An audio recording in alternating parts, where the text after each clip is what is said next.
martial art class, what they need to learn is martial arts. And all the other benefits of confidence, self-esteem, of overcoming difficulty, overcoming challenges, resilience, tenacity, uh, hard work ethic, stick-to-itiveness, all those things come from it's martial arts, because that is the entire concept of martial art, as we discussed in the last talk. Uh, your body gets resistance, it needs to heal. Your mind, thinking all day, doing whatever, it needs to rest. Your emotions, broken, heart's broken, it needs time and a way to mend and heal.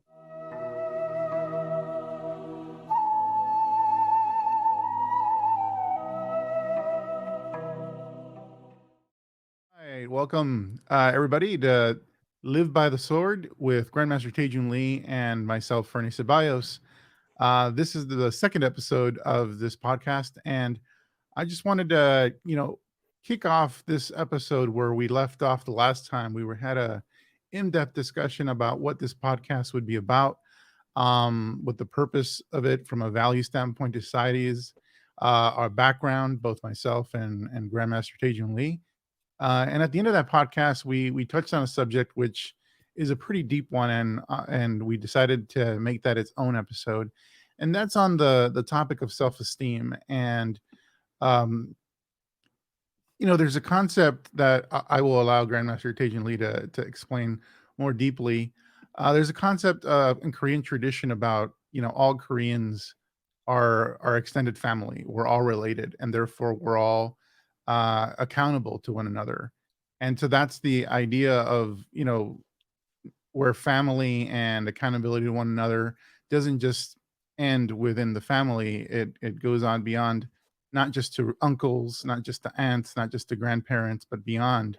And there's this social responsibility that's ingrained in that society. And it's not just Korean society. It's, many societies have had this idea, this concept. My background as a Mexican American growing up in a traditional Mexican household certainly had this idea as well. And I think it's an important one to explore because it addresses or deals with a lot of the dysfunction in today's society. So, Grandmaster Taejoon Lee, thanks for being on again with me. It's an honor, sir. Thank you. Thank Yeah, you. yeah. If you could share a little bit, because you wrote a very extensive article on Budo Journal, which is a martial arts magazine published in Europe and all over the world, um, on the concept of self esteem versus self empowerment, Yeah. and the push in our society to help especially young children, but even adults, raise people's self-esteem without really empowering them, and it's a kind of an artificial inflation of that. But before we dive into there, I would love for you to share a little bit more deeply on the Korean traditions that the article and your ideas are based on. Yeah. Before I start, I want to go ahead and give a shout out to Alfredo Tucci, my martial art brother. He actually it's Budo International Journal, and they are the largest martial art publication in the world that is in 5 different languages, and now also in China, and they just did a deal with Russia. So Well, it's a worldwide, globally, the largest martial art journal. So I do write for them. I do write an article monthly, and the latest article is titled "Parenting is Teaching: Self-Esteem versus Self-Empowerment," and it's in a 5-part uh, uh, series, and it ends actually the fifth part in November. So what you're talking about, I start out discussing about mhm. the idea of parenting and teaching and so forth, with giving example uh, concerning the Korean culture. So Korea is one of the last countries. Actually, it is it is, in far as I know, the last country that in the modern era that have come into the modern age uh, with Confucianism. Mm. So, whereas China, it started with Confucianism, Taoism, Confucianism, then Buddhism, and of course now communism and so forth. But Korea have remained Confucian till the last era, which was the Joseon dynasty, and that only ended in 1910 when the Japanese uh, took over and occupied our country for 35 years. And then we became a republic afterwards. Uh, so Korea is very deeply rooted in Confucian filial pietal structure, which is um, Confucian is heavily based on caste system, structure of order, of hierarchy, um, with king, with people in government, with family, and in the family structure, the father being the head of the house, then the male firstborn son, and then the rest of the siblings, etc. Um, we can talk about the filial piety, the tradition, but it's pretty intense. I mean, I'll give you example. Okay, um, my um my father, right? So this is some personal anecdote. Um, he's the fourth son, but my mother and my father met very early in high school, but they couldn't marry till the fourth my first uncle and the second uncle and the third uncle all marry first. So my father and my mother were busy, uh, you know, matching them up, so, so they can get married off, and then so he can get married.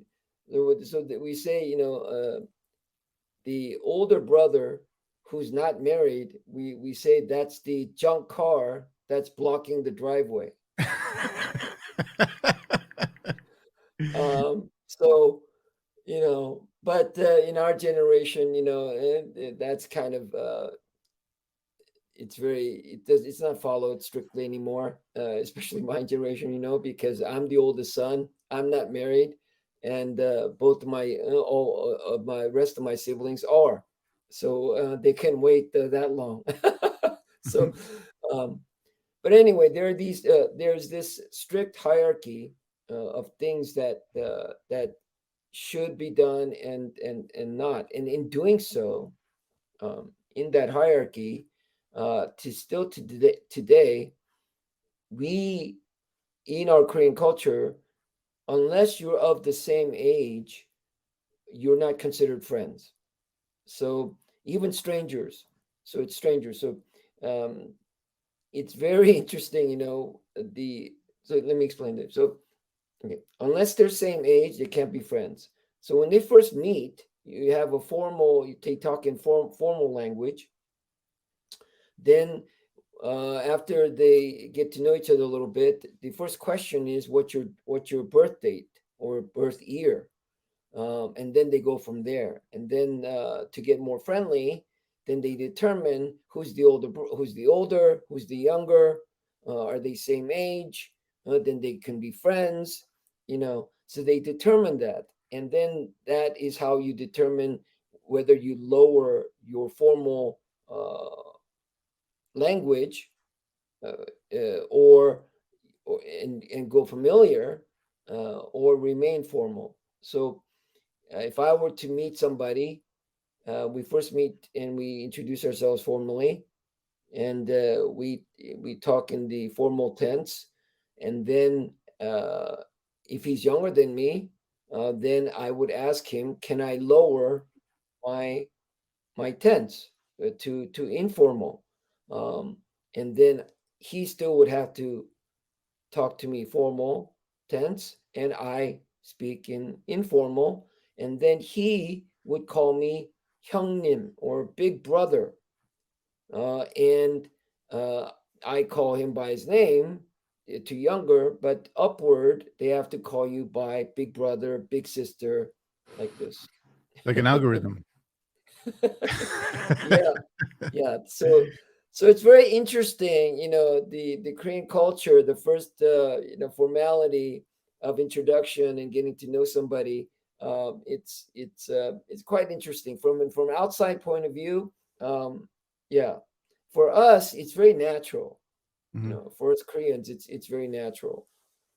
Well, I mean, So what I noticed about it is just like it's also I- it's it's revolves around respect yeah, and absolutely. honoring tradition, and it's this understanding among even people you don't know that this is how we relate to one another in Yeah, a respectful way and are aware of who you are, um what your place in our extended family is, and respect that. It to me, when I first heard about it, it didn't seem like it was diminishing of one another.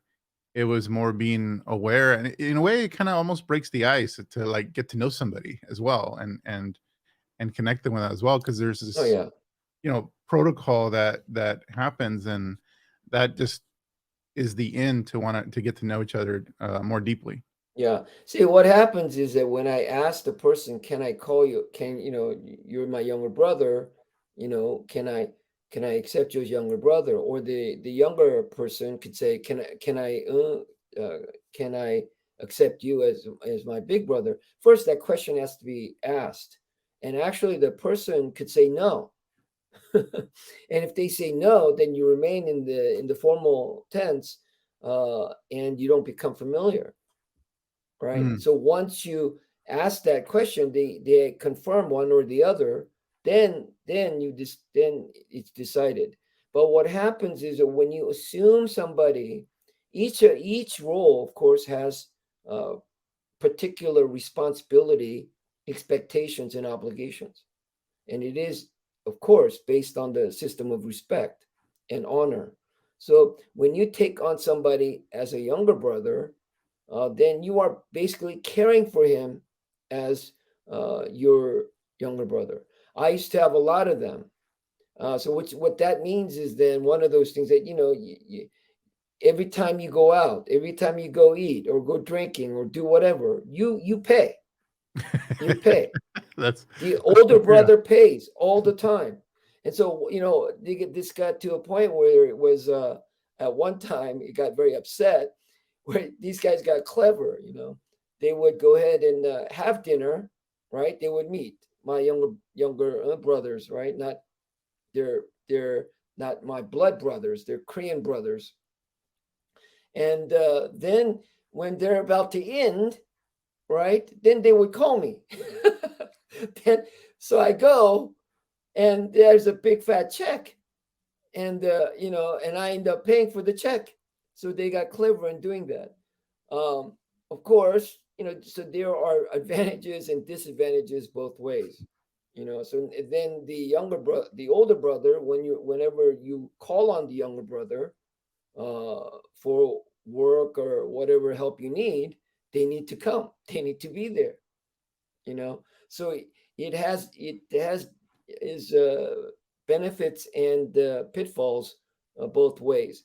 And of course, if it's a good relationship and they don't abuse each other, right? Then and take advantage of the privileges. But sometimes that's all too common case.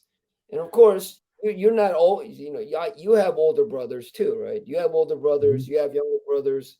So it goes both ways. You go ahead and take care of your younger brothers, and then you go with your big brother and he cares for you. So it all works out. And just to be, I want to make one point clear.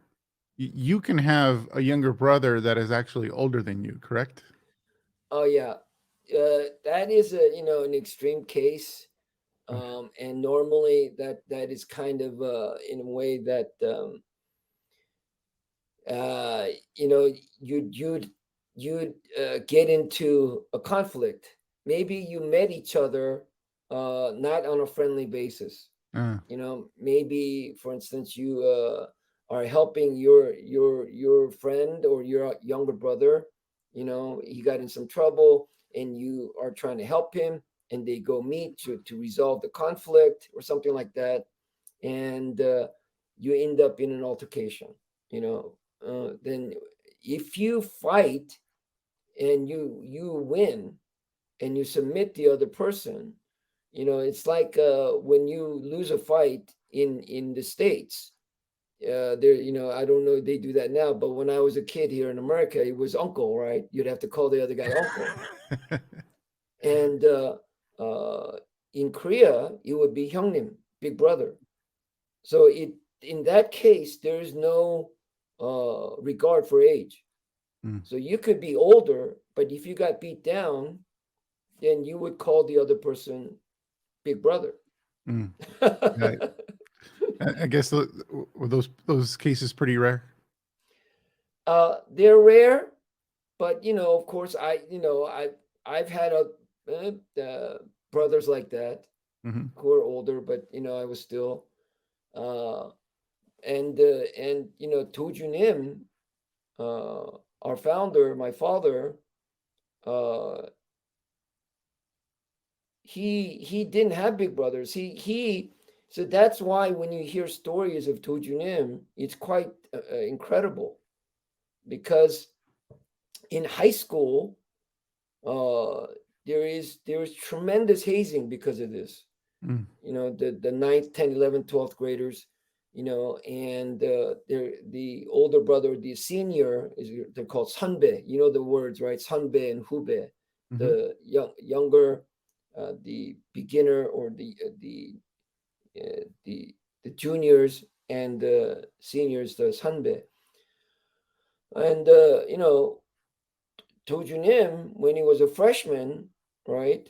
It's the juniors and seniors who are carrying his book uh, case, and that's a big deal because in Korea at that time we don't have lockers. We carry all our books to school and back. I used to do, I mean, from elementary, I used to do that, and that's pretty heavy deal. There's a lot of books, all the subjects you got to carry it. So if they're carrying his books to and from school, and they're all seniors, then you know what happened.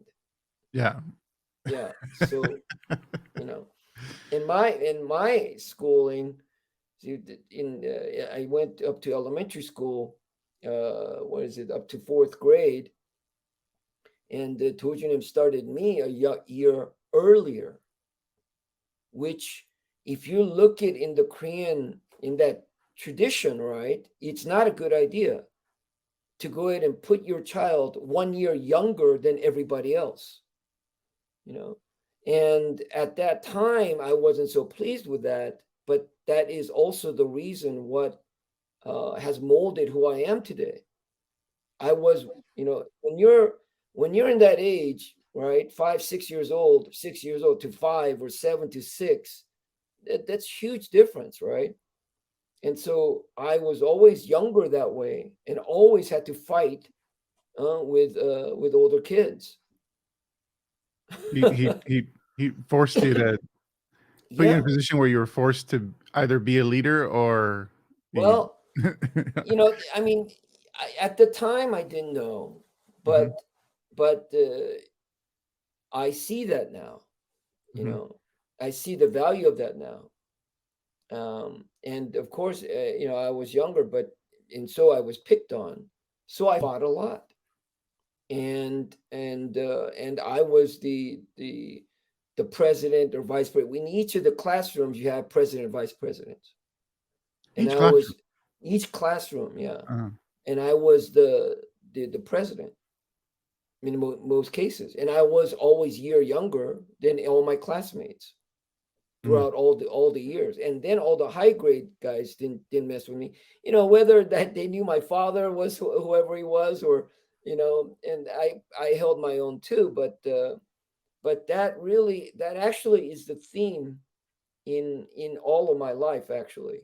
And that's one of the important lessons in the what I write about this here, and of the follow-up article on discipline, that I feel is so important, is that you have to challenge the children. And he's always put me in not easy situations, but difficult situations. Mm. Always. And You know. I mean, well, I mean, it's fascinating. Well, one, the story about Dojinim, where he had no little brothers as a freshman. No. I mean, so no big brothers as a freshman, Yeah. and can you can it's probably before we get into the discipline part, Yeah. we probably back up because what I wanted to you know hit on was just one. There's a concept of how do you become strong, and at the same time, how do you become strong but also become part of the group, where because you shared in your article that the Chinese symbol for human is like two Yeah. sticks leaning against each other, and Yeah. one holds the other up. Yeah. um one could easily look at that and on its own in a vacuum and say, oh, that means we are dependent on each other, therefore you know there's we can't be strong individually, like, because other people are holding us up. So it seems like a kind of a paradoxical idea. Could you share a little bit Yeah. on that? Yeah. Um, well, it is to illustrate that man, uh, woman, human beings, um, we don't exist alone, and we do need each other, and we are dependent on each other. But it's the choice you have to make, whether you're the one that's leaning or you're the one that's supporting. So you're always, and it's not that you're doing only one. You do both. Hmm. You do both. You lean and you support. However, in order to have a strong group, you need people that support more than you have people who lean. Uh, so the important thing and that's the thing that's very important here, right? There's a difference in becoming strong because for self-centered reasons. I want to be strong because, and normally those kinds of people have been bullied or have been, you know, um, taken advantage of in some way or another, and they have something they want to prove, and they acted out externally, outwardly to others, and so forth. Um, but as for instance, in the sense of family, right, and this is why it's important, the as a father, as a the older sibling or any member of the family, your desire to become strong or independent or self-reliant is so that you can be of greater support and help to your group, to your family, right? Um, so the that idea of cultivating that sense uh, of first recognizing that they have that power to make a difference, and then the motivations for desiring to be independent, self-reliant, or possessing that type of strength, um, has to be constantly reinforced. And that is from a very early age. And that has to do with understanding, level. I mean, we can go through it, and I need to kind of refresh. But, you have to uh, give sense of responsibility. You have, and then they as they succeed, they need to. Then you give greater responsibility. You need to constantly expect the most out of your students and your children, um, and um, and that they need to know. Also, one of the most important things I state in there is that uh, they have to be taught how to deal with negative negative emotions, negative feedback, criticism, negative feelings, you know, with failure, with losing, with uh, and those by doing those things well early on, you set your children's and your students in a good path.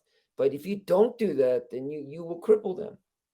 And when those things that parents and teachers fail in the early years, in the formative years, in their childhood, that will carry entire all the way to adulthood. Yeah, you quote Henry David Thoreau in your article. You say the path of least resistance leads to crooked rivers and crooked men, Yeah, and and that somehow we and that extends to the idea that we need resistance, we need adversity. Like, it's not, the goal is not to be free of those things. The goal is to be able to overcome those things to achieve our goals. And I think sometimes people will interpret this as we just have to always seek what is hardest. But I think what's missed is that most of the time, if not all the time, it's the harder path that leads to the greatest reward. So it's not just seeking what is hard, what is difficult, what is painful for the sake of just doing those things. It's that usually that's where it leads to that greater reward, greater achievement, self-empowerment.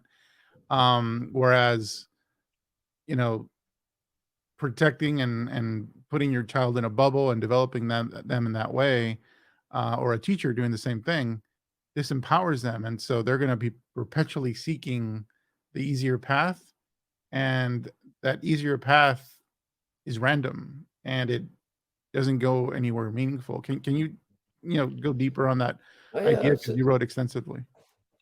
yeah. I mean, uh,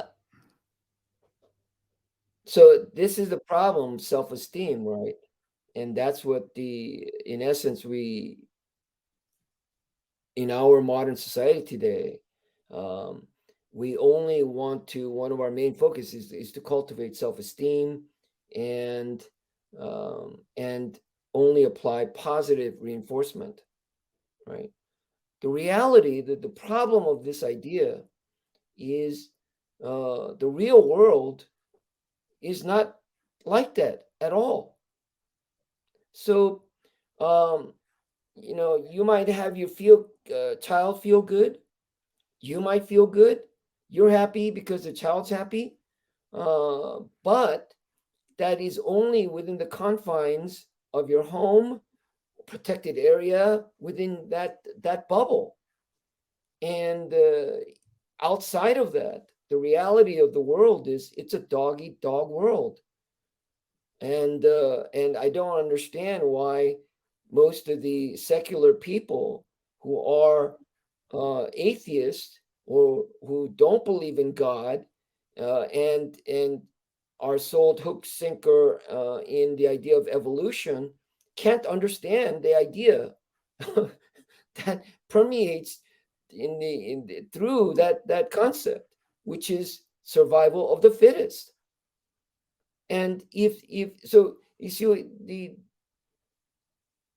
this is the problem, right? They're not dealing in complete concepts and ideas in its whole, and not looking at in the big picture, but it's nitpicking little bits and pieces that that works momentarily, in different isolated situations. not looking for the long term, and looking for immediate gratification, both as parent and as student. And also, this is the fault of martial arts instructors as well, right? One of the things that, just to give you example, right? Um, my instructors here, I turned over all the club instruction to the instructors, to the TGT team, and they haven't taught many years. I instruct them weekly. We train 5 hours on Saturday every week, and I give them private sessions, and they teach the students. But anyway, it's now about going on 4 or 5 years here. But in the beginning, there was a time where I came in so I started to hear some little complaints here and there and difficulties running the little tigers, right? The 3 to 7 year olds and the juniors, 8 to 12. And I came and I sat in the back and I watched the classes. And as I watched the classes, I saw them starting to do this like obstacle course, right?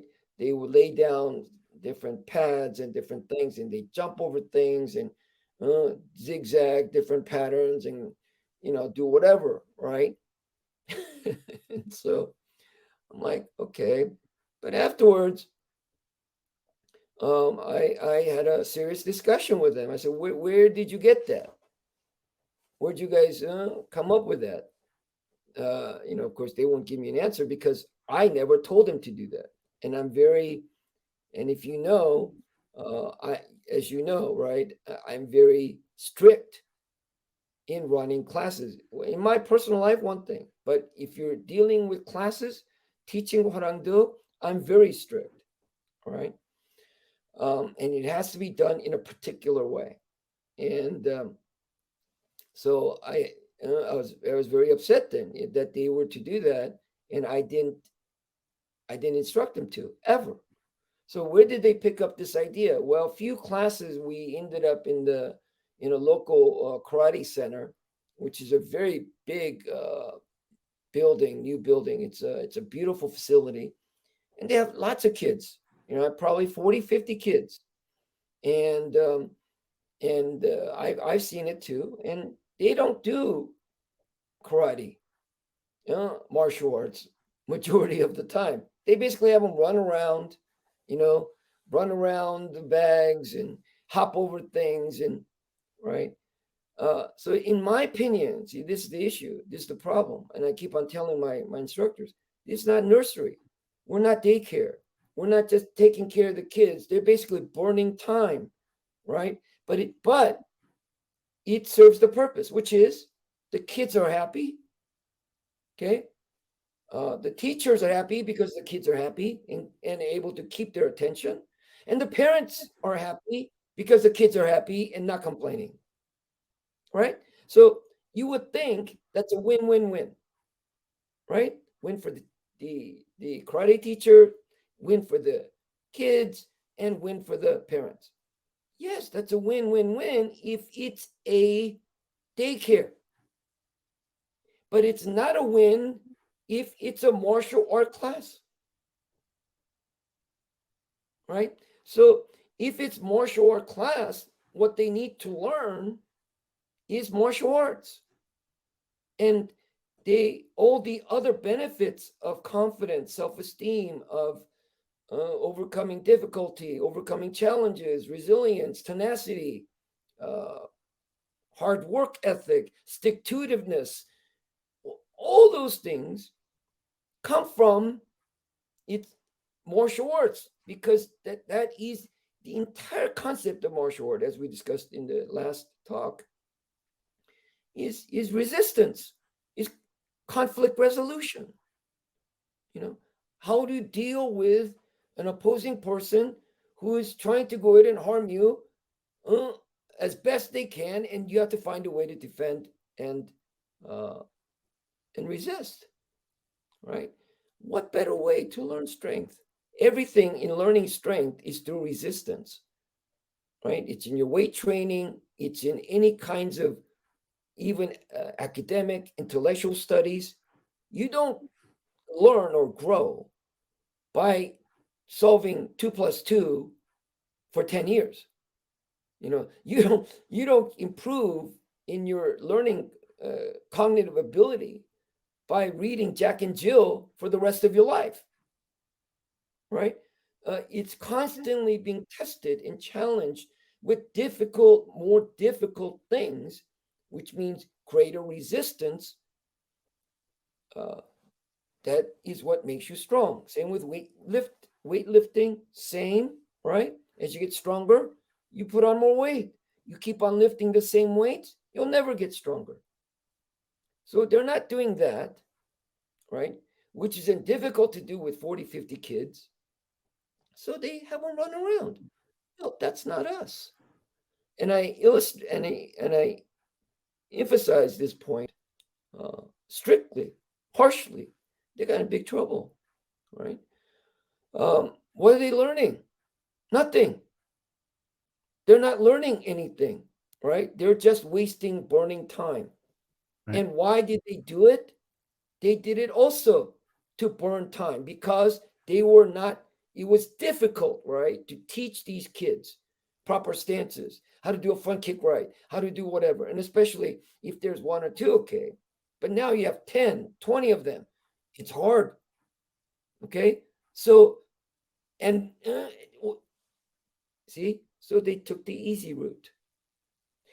As instructors, they took the easy route, and the children, they gravitate toward what's easy and fun, right? But what do they learn? Nothing. Nothing. Nothing. They just learn to have fun. Now, do you need to teach people how to waste time and have fun? Do you need to teach them that? They're pretty good at that on their own. Exactly. Exactly. Right? So we have all the time problems with parents or kids or whatever. But what we do have now, we didn't have kids here at all. And you know my kids program when I was at the West LA school, we had a powerful kids program, you know. And why did the parents continue to bring them? Because of the discipline, because they see differences in the children, you know, in their school, in their home, how they obey, how they conduct themselves, right? Um, and we do have some conflict and difficulties. Kids cry. Kids will say no, they don't want to come. They get scared. But those are the things they have to, that's where you teach the lessons, right? When they get scared, when they don't want to continue. Let me give you another example. Here's another parent, okay? 7-year-old kid, doing well, okay, as a beginner. He's doing great. And it's during the COVID times. And during the COVID too, we did private sessions at their home. And our instructors went to their house and gave private lessons. And this kid was doing very well, excelling. So they got up to the first 3 belts, white, orange, yellow, the beginner levels, and now got his green belt. And so he committed into the black belt program. Okay. Well, it's not that easy anymore. Right? It's not that easy anymore. So the instructors are not complimenting all the time anymore. He doesn't stand out. He's actually getting in trouble. He's getting upset about that. So he's not obeying and listening. So he's not happy. Right? He goes to his mom to complain and tells mom, you know, please, you know, don't let me go back to class. You know, I don't want to go back to class. I'll be a good boy. I'll listen. I'll do everything you tell me. You know, don't let me go back to class. And we got this remark and complaint, and I thought this person, that instructor that this kid really liked, and the way now he was talking about her, I thought all kinds of things, like maybe she was yelling at him and doing all kinds of, because he says, "Oh, I'm doing knuckle push-ups all the time. I'm doing whatever." Of course, the kid is dramatized the whole thing, and to win his favor and get his way from his mother. So, um, uh, so I had a talk with the mother, with the parent. Okay, and and she said, that's what he wanted. So they said the kid's not going to continue; he's going to quit. And I said, okay, you know. Um, I basically, my point was, because now she went on to tell me other backstory. He said, he was also doing tennis, and he was doing okay with tennis. So his tennis instructor uh, decided, it offered to the parent that maybe the kid should start competing. Okay, and so he went to compete. So one day he comes home and he says to his mom, "Mom, I'm no good. I'm no good." So why? What do you mean you're no good? I keep losing. I don't win. I don't want to do tennis anymore." So what did she do? Right? She said, "Okay." Now, what pattern, right, are you developing in this child, right? Uh, uh, how is he supposed to win all the time? And I said, you know, I said to her, he's afraid. He's afraid of losing. He's afraid of. I said, then who? How are you going to teach that? How are you going to teach him not to quit? How to be strong? How to be courageous? How are you going to teach them? Teach him that. And then she says, "Well, that's why I brought him to you." I said, "Yeah, but you not letting him continue, right? This is so bad in so many ways, right? Uh, and uh, and why is she also doing that? You know, because she's a single parent, divorced, right? And uh, she wants to, because one thing that I told her, how do I know this? Because I told her, I said, your boy, no matter what you do, he's going to grow and he's going to get stronger. And first person that he's going to challenge is you. Okay, he's going to see how stronger or how bigger or taller. He's going to constantly measure his height to you. As soon as he surpasses your height, he's going to go for his dad. Okay, that's the nature of kids, especially boys, right? And he's going to grow up and sooner than you think, right? And what tools are you giving him to to be a strong, confident adult? But what does she fixate on? You see, and she says, "Oh, okay, then I better, enjoy him now. You know, I I better cuddle him now. This is this is the problem. Yeah. So yeah, go ahead. Well, I know. I mean, but even if you just look at like children in on the micro level, even with my son, he's not quite two yet. But as soon as we do one thing to make him happy, he doesn't calm down. He wants more. So he becomes like these little steps of entitlement. So he becomes more and more entitled, more entitled. So you don't even need to wait for years to see the pattern. It'll happen on the micro level as well in those instances, and it can very quickly kind of get out of control. Yep. See, then that's the whole point. That's the whole thing. See, there's two things that has to happen. Is they're eager and enthusiastic. Quickly, they're going to get that, just like what you just said. Hmm. And you need to teach how to restrain and set the boundaries, and they have, and that, so two things. They have to know then their limitation. They have to first know that yes, they can. I can do this and gain the confidence. But two, they have to know their limitations. Okay. Um, and there's a natural organic way to teach that. And there's a artificial, superficial way to teach that. And the superficial way is to stopping them from doing it and saying no. The organic, natural way to do it is, you want to do it? Go ahead. And let them, and this is the harder part, because you have to create a safe environment Mm-hmm. where they can't hurt themselves too badly. Okay. But you need to have that, and then allow them to fall, to make the mistake, and then be right there to be able to pick them up, and then dust them off, wipe them down, whatever, right? And then encourage them, and have them to be careful, and to encourage them.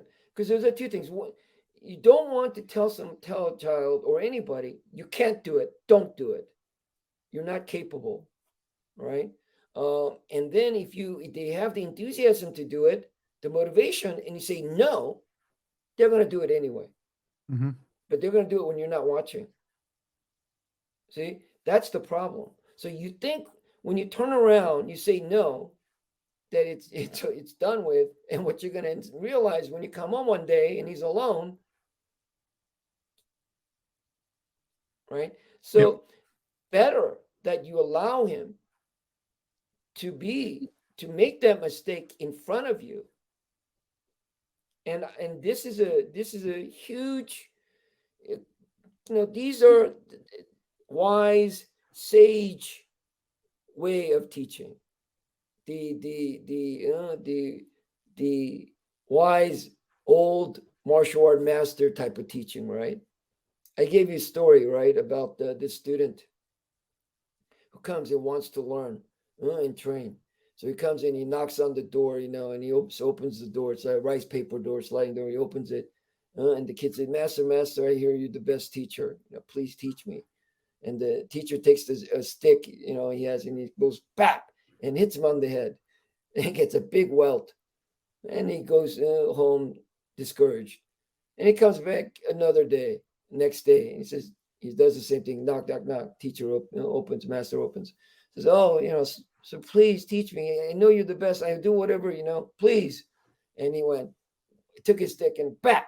And he got a second welt, and he went crying home, you know.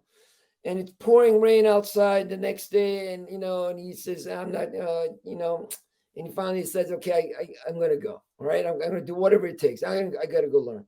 So he goes, and he knocks, and he opens the door, and the master takes a stick and goes to hit him, and the kid goes and moves, and the master says, "That's your first lesson."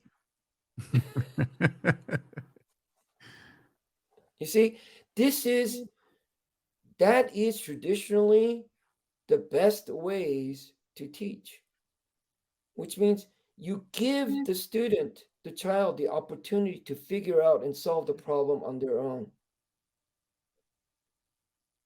That is how you truly empower them. That is how you, give them the sense of confidence. That's how you make them independent and self-reliant. See, the problem with many of the parents and everything too is a sense of dependency. You see, right? Parents will lose their value and purpose if they lose their children, if the children don't need them anymore. Parents, mothers especially, go through a huge crisis when their kid leaves the house, when going off to college, or get married and goes off, or whatever it is, especially in the later years. you know they lose purpose, especially when they have lots of kids and all their attention was to nurture and care for their kids. And then you do that one after the other, and all of a sudden they all leave, and you're 60 years old, and you're all alone home with your husband, and you're twiddling your thumb thinking, okay, what am I going to do? What are we going to do here? um, so that's why it's so important the first things to teach in martial art, right, is that idea of independence. They have to be able to fight the fight themselves. You cannot fight for them. So you have to teach them how to go fight on their own and win and not get beat up, right? Um, so the parenting is in the same way, right? Because the most important thing as a parent for you to do is to make your child as quickly independent as possible. That's how you help them, right? Yeah, there's um I mean, there's so many things that, like, all of this coming home for me now with, my own son. But Yeah, even the little things, like my wife, sometimes, when we're feeding him, we'll put on cartoons. We don't let him watch a lot of TV, but we'll put on cartoons. But then when something dramatic is happening in the cartoon that gets really tense, he changes how he's enjoying it. He's still hooked. He's still watching, but now he's really tense. And my wife will, like, sometimes get worried. He's gonna get scared. I'm like, no, no, yeah, no, no. yeah. Let him experience it. Absolutely, absolutely. Because I know, one of his older cousins, they shielded his parents shielded him from a lot of that tense, dramatic situation in cartoons, which made it more difficult for him to deal with, dramatic stuff later. And like, he he was 5 or 6 years old, and he still couldn't, like, a Disney cartoon would be too intense for him. And I was like, yeah, that's like, we have, of course we have to ease our children, and we can't just, throw them on the deep end, but also we got to let them experience that tension, that Yeah, drama, like, yeah, even if it happens in a cartoon. yeah, yeah, Or y- even yesterday when I was y- playing sports with him, now that he can run around, yeah, that's like my favorite thing I enjoy as a father. But he got tired, and, as we're running around kicking the ball, and he got tired, and he like wanted to just default to crawling, but we're on the concrete. And so as soon as he starts crawling, he's like, "Oh, this hurts." So he gets back up, and he just learned on his own. I can't crawl around on the concrete. So he's learning these little yeah, lessons by yeah, feeling pain, getting hurt a yeah, little bit. yeah, yeah, yeah. Yeah. That's the, as parents, that's the hardest and most difficult thing to do, you know? Watch your kids suffer. Watch your kids go through pain. What do you think as a martial arts teacher? I mean, that's the hardest thing you can do is to watch your students go into a match, fight in a tournament and get beat up, you know? Uh, it's hard. You want to get there. You want to, but see, that is you can because, right? Um, what you don't understand, what parents and whatever, when you protect them so much, right? You're not going to be with them for the rest of their lives. You will not always be there, right? But see, this is what I get back to. But it makes you feel better, you see? Just like my instructors who were running the class in the running obstacle courses, when they should be teaching how to kick and punch, you know, it makes you feel better because the kids are not resisting, they're enjoying, so you're enjoying, right? Um, and that's and the problem today too. I mean, huge problems, right? When you're having kids, so this is when you have kids make choices or decisions that they have no place to, they have no right or knowledge in choosing. You know, Mhm, um, and that's another thing. So when I say, right, give them, if they want to do something, let them do it, and then make them fall and trip and no, no, no. So let them go ahead and do whatever they want. No, absolutely not. mhm, Absolutely not. Absolutely not. The idea of what's right and wrong, the sense of morality, to do and not to do, what they ought and shouldn't, ought not to do, all those things are taught by the parent. They're not born with this. But many parents these days uh, somehow get this idea that kids are born with some type of, you know, um, spirit or the universe, where they're meant something in this world somehow. This is a crazy idea, especially when they don't even believe in God, you know. And these are many of the atheist kind of new agey people who take on that decision to let the kid do whatever, choose his way. Don't try to uh, mold them or do and put your biased uh, prejudgment, uh, contaminated thinking, into this pure child, this kind of thinking, right?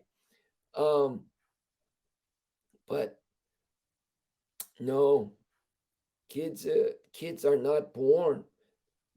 You have to mold and shape them. They're not born with a sense of right and wrong.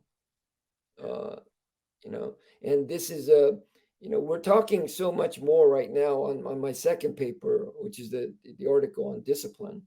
Um, but just to touch on that idea, but I say make an example referring to mixing of color or the idea of color, right? And maybe you've heard me say this before, but it's like the color black and white, right? So if you start with black and white, then you can make any shade of gray. Okay. But if you start with gray, it's hard to extrapolate and extract the black and white from it. Right. So uh, life in the beginning, see, you have to structure black and white. It's black and white. There can be no ambiguity. There can be no gray. All of their life, when they're out of your reign, your house, they are going to deal with gray all of their life. Uh, but since they got the black and white from you, those kids have an opportunity to come back to that black and white, right? Whereas if you start with gray with children and you raise them in the gray, in completely ambiguous, doing whatever they want and however and just doing, right? Then they set off uh, in their adulthood. They will become very confused, and they will not be able to extract the black and white, and they will end up uh, dysfunctional, very dysfunctional. Well, they have no reference. They have no Exactly. This e- exactly. and and No, e- and even as an adult, like let's say maybe they don't come back to the black and white like you would want them to, but they come to a shade of gray that works for them because they understand that reference. They maybe they don't choose your values exactly the way you want them to, but they're choosing a shade of gray from a reference point, yeah, and they're saying this is where I want to live, but I absolutely. still have that reference. Yeah, I still This is absolutely. what my parents taught me. This is how I agree with them and disagree with them. But if you don't have that reference, there is no idea of A- right or ab- wrong or agreeing, Absolutely. disagreeing. It's just like blah. Yeah, absolutely. Yeah. You know the Amish, right? The Amish have a tradition where the Amish, when they turn, was it 16 or whatever, they give them opportunity to leave, 16 or 17, to leave, and they have, oh, you can come back anytime. The interesting thing, right, and this is why, right, I hear that Amish raves are the most crazy raves that you could find, right? Because they've been bottled up and they let them out and they go crazy, right? There are many stories that kids go bad and whatever it is, but majority of them, majority, almost nine out of 10 come back to the Amish way of life. Mm-hmm.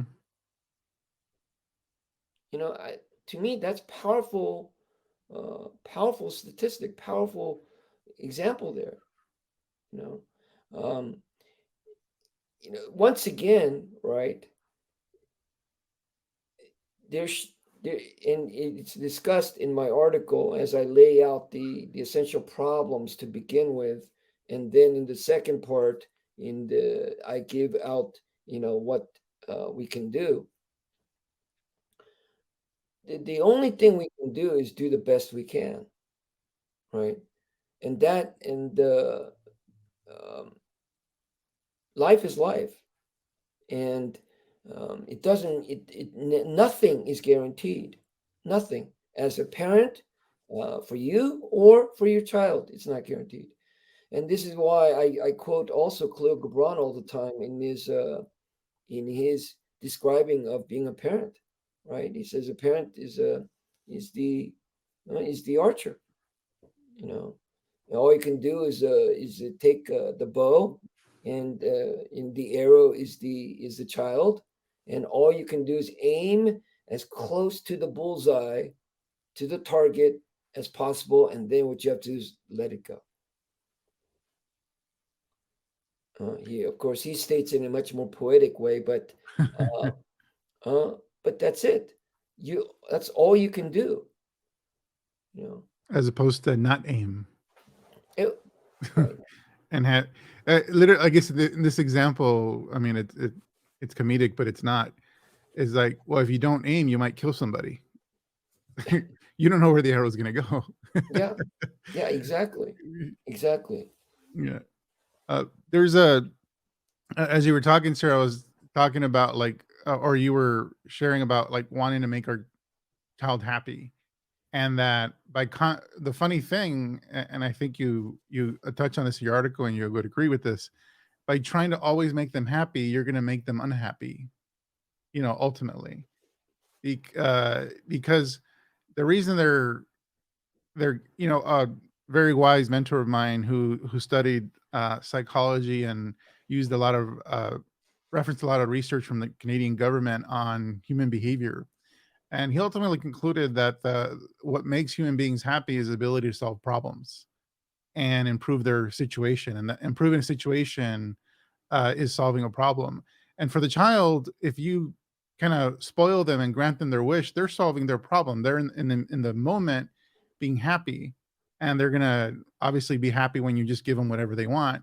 But then long term, as they grow up, they're gonna have difficulty solving problems because you were there just not teaching them anything related to problem solving and overcoming adversity, or tenacity, or dealing with negativity. And so that as a result of trying to make them happy all the time, they're ultimately going to be unhappy because they're disempowered and can't solve or deal with difficult situations on their own. And could you share on that? Because in the article you talk about the real world, that's like as they go older, they get closer to the real world. They start experiencing the real world, and I think there's a huge danger in, Yeah, you know, taking a child into that real world, raising them in this way. yeah. I mean, I absolutely agree. I absolutely agree. And I think that the first thing, uh, listen, I live for happiness, and people throw this word out like it's I don't know, like it's toilet paper. I mean, it's um, we have to define what's happiness, and that's really hard thing to do. And Right. so people used to tell me all the time, yeah, what do you want? I used to ask them, what do you want out of life? What do you want? Say, I want to be happy. So I say, okay, what is that? What is happiness to you? I Nobody could answer that question. So one of the ways, so first thing we have to distinguish here, right, um, is I I think what we confuse is pleasure with happiness. Mhm. Okay, um, pleasure, you cannot derive happiness from pleasure. Pleasure is pleasure. It's pleasurable. You enjoy, right? If if you equate pleasure with happiness, then pretty much this is the issue, right? Today with self-esteem, you see? Mhm. Because the goal of society, culture is dictating that you should be happy all the time, right? Social media is saying you should be happy all the time. And of course, social media and all this is a huge impact in our lives, right? As you know, uh, and it's a sense of high, right? For the person actually engaged in social media, actually become an addict. And you know about the idea of releasing dopamine and right. So it actually it is a drug addiction. Um, and so uh, all the images and pleasurable images, the beauty, the all the things that's out there, it shows the best side of people, and and then you get confused because that's not reality. But now you're knowing that that's not reality, but we are not that clever or strong or that self-disciplined that we can make a clear distinction, right?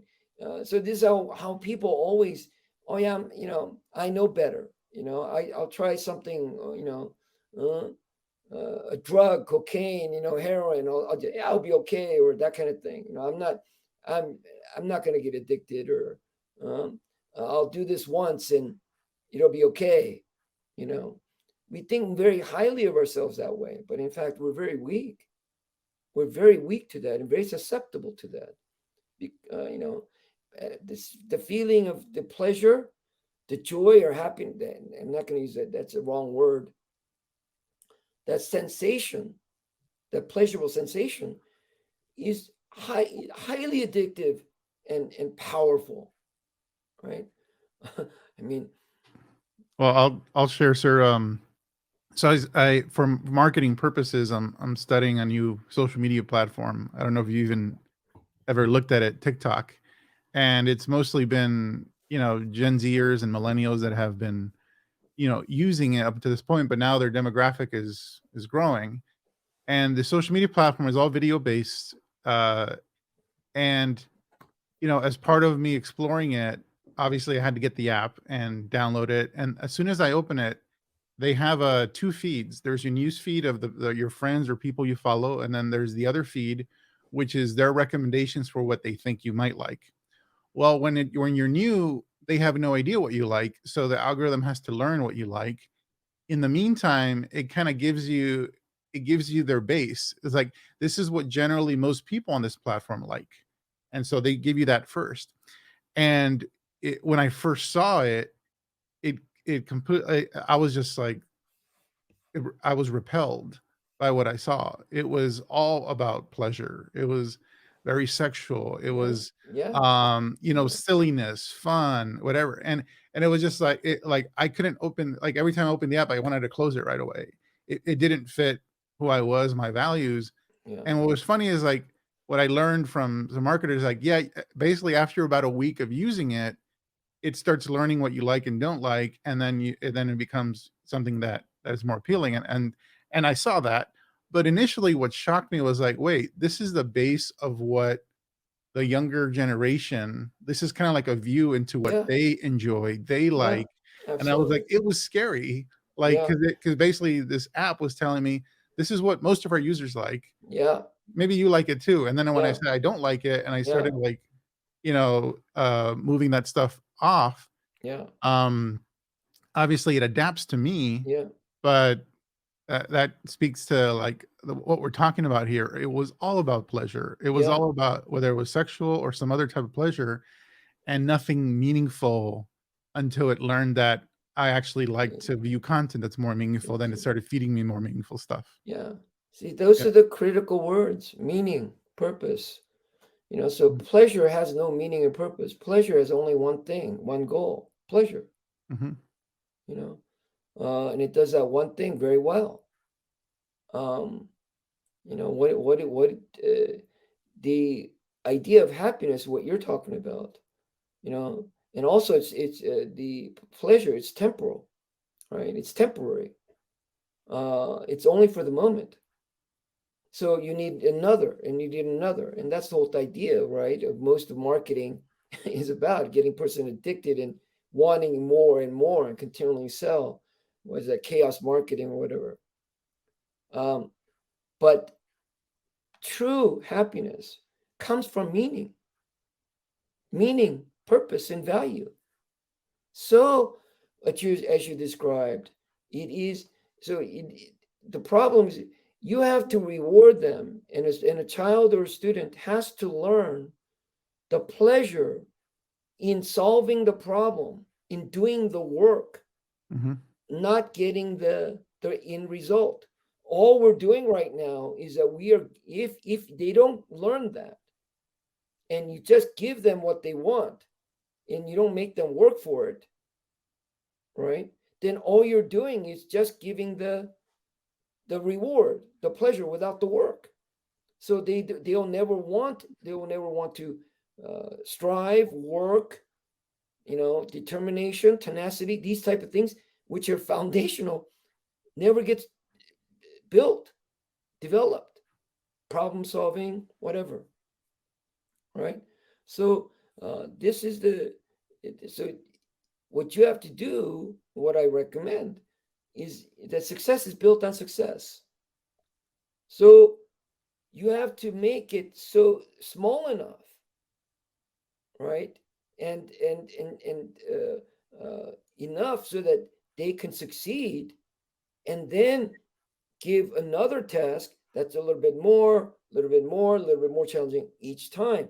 So they continue to build on, grow on their successes. So then they'll learn the process of doing. They have to enjoy that, and that is what brings about happiness, because that also gives value and self-worth. Wow, I can do this. I can do this on my own. I'm pretty smart. I'm pretty strong. That's the long-term sense of well-being. uh yeah, well-being, uh that's going to last in cultivating a great, better sense of happiness, self-image, improved self-image. So, what I also don't like to continue to always use the word happiness is is the fact that to me it's not about living life and being happy, you know, and happy can be many things, right? It's about living life well, and if you live life well, and if you live life to its fullest, you're going to have ups and downs. You're going to have ups and downs. Things are going to go well, things are going to bad, because you're going to try different things, try new things, and expand and expand your limits. What I hear all the time. People say, "Oh, think out of the box." Think out of the box. How does one think out of the box when all they've been doing is living in the box? How do you know to think out of the box if you only lived in the box? Or the saying, what's the other saying? Get out of your comfort zone. Right? That's another people say all the time, right? Yeah, in order to succeed, you got to get out of the comfort zone. How does one do that when all they know and what they've been doing is the comfort is comfort? Huh? And it's easy to say, but if that's all that they know how to do, whenever it's not comfortable and they say, okay, it's not comfortable, I got to do it. it's it's that's like pulling teeth, you know. And those things have to be taught. And this is in fact what I do to adults. And I'm dealing with a student now in her 50s, right? Because she's always been in that kind of comfort zone, right? It's hard, but once you do that, you see, that's Freedom. Here's another word. That's another thing, right? Freedom. That's another huge component of happiness. Sense of freedom. Not to be enslaved by your fears, by your limitations. Right? That's liberating. It's liberating. And that's uh you know, you're not going to achieve that looking for temporary satisfaction and happiness. So Can, self-esteem does nothing. Self-esteem, nothing. Love me, love myself, does absolutely nothing. You know, it does nothing. You suck at everything, but you love yourself. What good does that do? What good does that do? Huh? There's nothing. You know, I love myself. I suck at everything, but I love myself. I live in the basement of my parents' house. I'm 40 years old. I don't have a job, but I love myself. could could you share on the, and I think probably in the next podcast we can dive deeper into the idea of discipline, uh, especially as it relates to parenting and children. But I think a good teaser uh, and something for people to think about. You have an anecdote in your article about a mother, divorced mother, who was having behavioral issues with her. Uh, I think it was a daughter. I think, and she said, I just want my daughter to love me. I want her to be have her see me as her friend. Yeah, And but she doesn't like me. She hates me. She whatever, and she's always yeah, angry at me. Whatever. yeah, So can you share reshare that story, because I thought it was so important and relates to today's topic, but also what's going to come next. yeah, yeah. If your goal as an individual, as a parent, especially, um, is to be liked, you will fail. You'll fail. Um, the uh, the question here, the story that you're talking about, is you know um, she's very troubled, frustrated. You know, the girls hitting their teens, the 13. The the uh, the notorious age, uh, the sophomoric age, um, and feels like she's creating a rift, a distance, and she really loves her child, and she's very angry and upset. She also knows that she has to discipline, so she's doing both the job of the father and the mother together, and she just wants to have enjoy having that kind of mother to daughter loving relationship. But as a disciplinarian at the same time, because without the father being present, um, she's unable to do that. She has to discipline. So she's torn. You know, how do I discipline and then maintain that loving mother-daughter relationship? So the one question that I threw at her is just and this is most of my students or parents who come and talk to me, they're very frustrated, and most of them come in crying or leave crying. It's very emotional, right? Um, and the one question I posed to her is that, does your daughter need another friend or a parent? And that one question, um, yeah, made her understand. Yeah, of course, she needs a parent. She could have any kind of friends. What she needs is a parent to guide, direct, to give her the limitations, to set the good example, to be there for her, to support her, to discipline, to do everything. Right? You need a parent, and you know when I came here, and this is me starting all over again after 20 years of teaching West LA, right? In my 50s.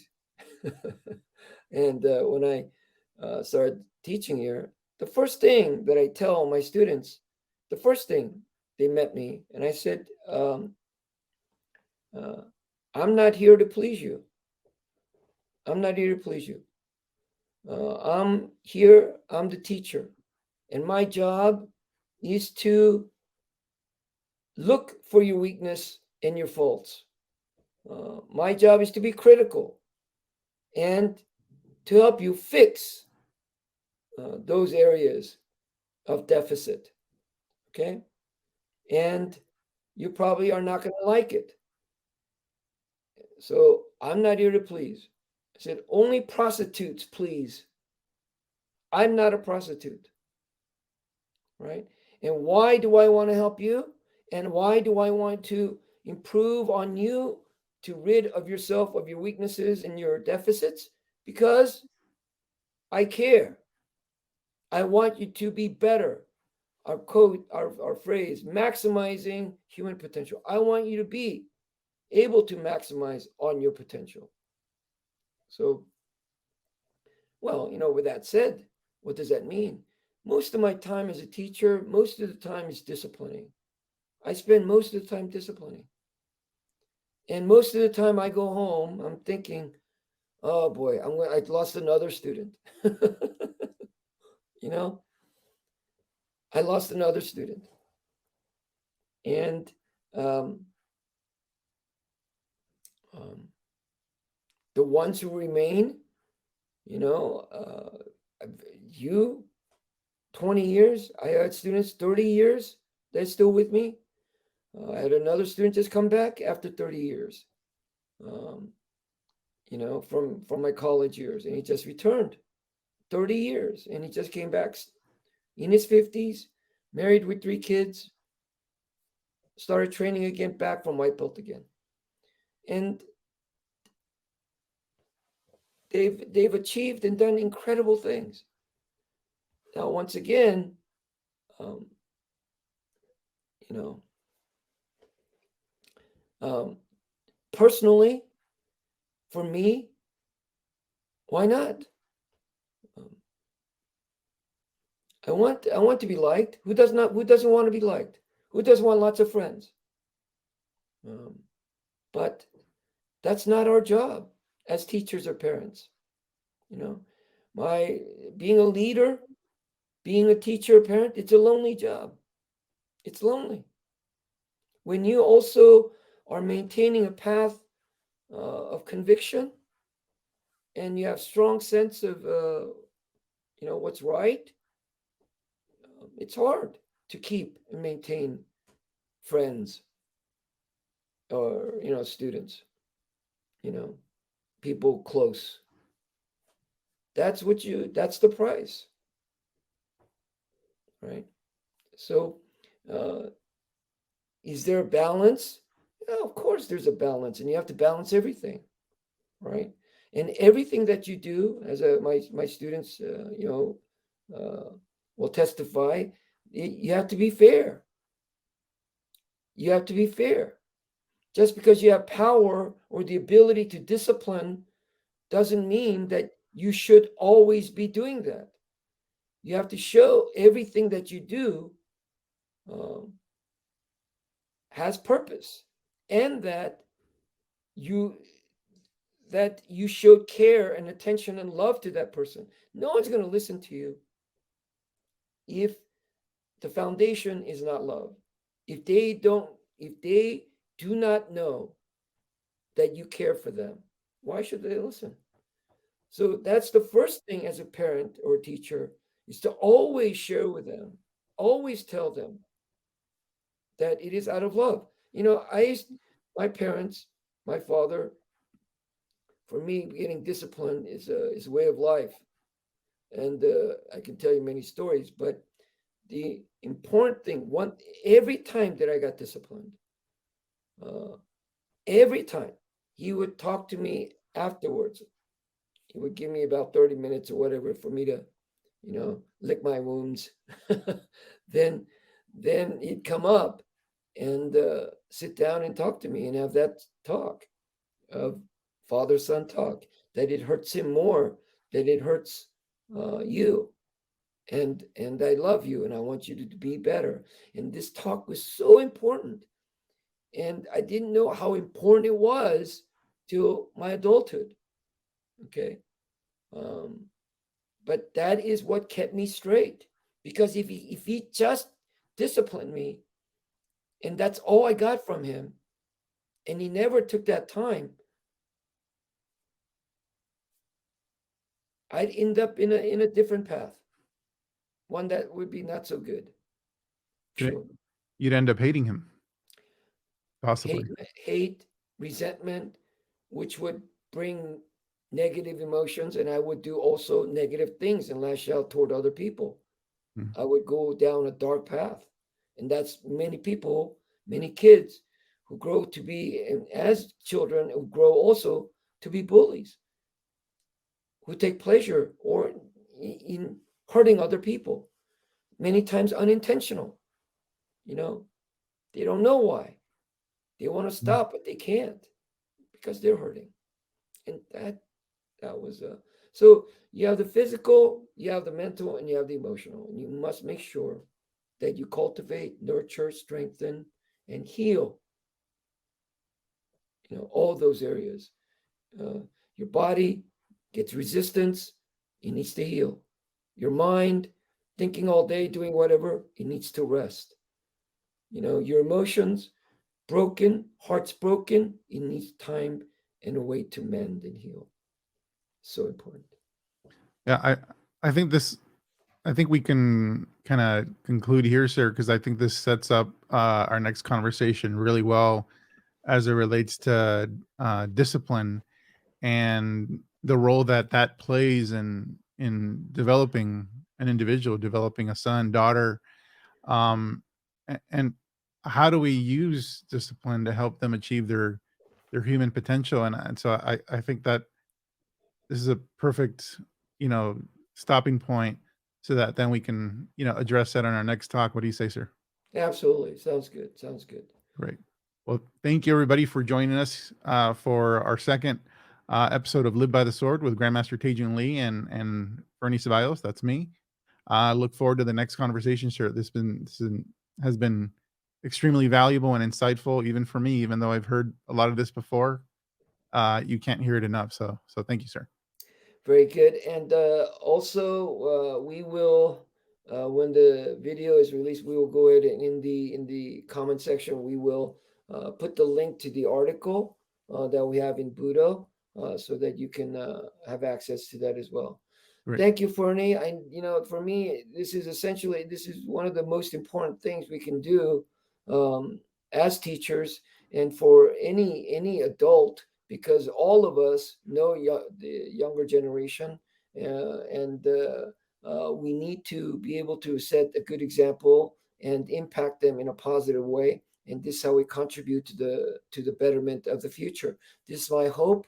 I hope and pray that uh, I will that God gives me the wisdom so I can do my best to do that.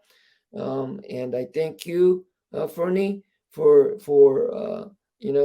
turning out so well, which I had no doubts, and having this opportunity to share this dialogue with you. Thank you, sir. It's my honor. Okay. Okay. Bye-bye. Gracias.